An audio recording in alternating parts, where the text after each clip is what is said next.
This one's coming to an end. There's a new voice calling. You can hear it if you try. And it's growing stronger with each day that passes by. There's a brand new morning, rising clear and sweet and free.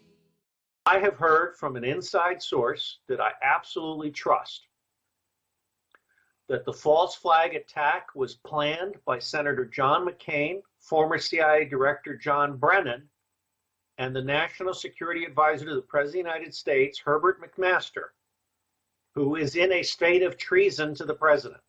He is working with General Petraeus, who has not authorized access to classified information, who works for the Zionist firm KKR in New York, and they are plotting to misinform the president so that the president will order 150,000 troops into Syria.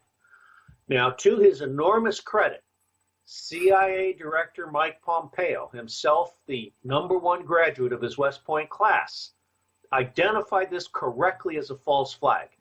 But as best I know, the Federal Bureau of Investigation has not informed the president that this false flag, in fact, was an act of treason planned in the United States and funded by Saudi Arabia and Israel. They split the cost.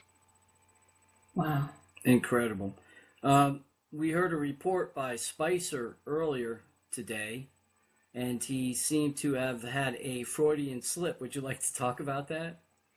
The goal for both of them, the goal for the United States, is twofold. As I've stated, it's one, to make sure that we destabilize Syria, destabilize the conflict there. Hey, look, Sean Spicer is a living, walking Freudian slip, okay? So I don't pay much attention to him. The fact of the matter is Donald Trump is surrounded by children, traitors, and miscreant incompetence, okay? He really does not have a team he can rely on. And I do want to mention that Steve Bannon shines like a brilliant light here because Bannon opposed the firing of the missiles. And oh, by the way, a third of the missiles didn't explode. So the next time Raytheon's contract comes up for negotiation, somebody should point out to Raytheon, their crap doesn't work. I have a picture of one of these missiles. It was built in 2015. It's supposed to have a shelf life of 30 years. So roughly 1/3 of everything Raytheon is selling to the United States government is not working. Wow. This is a problem. Okay, and it's consistent with my understanding of Department of Defense across the board. There are a number of things going on here. The biggest one is that McMaster is a traitor. He should be ordered back to the Army, and I personally think the National Security Council should be closed and replaced with an Office of National Strategy. The other thing that's come out is that Jared Kushner is possibly compromised. I don't know for sure. We've talked about that, so I won't belabor that.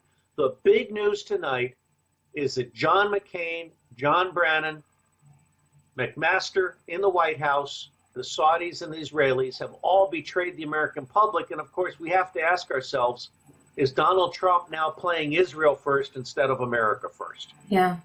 What can our viewers do? What can we do? That's a good question.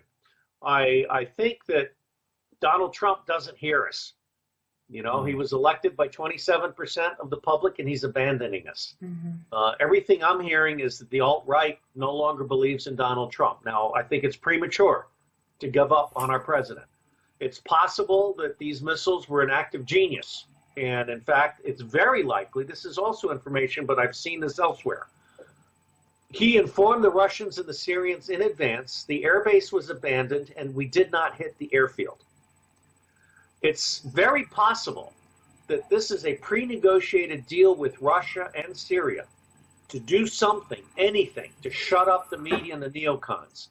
And that when Rex Tillerson meets with Vladimir Putin and Putin's foreign minister in Moscow very soon, they will come up with a plan to put Israel, Saudi Arabia, and Qatar back into a very small box. But I'm not holding my breath. Yeah.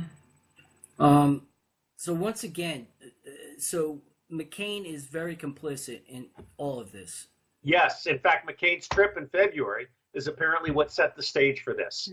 And I have to tell you, McCain's not very good at keeping secrets.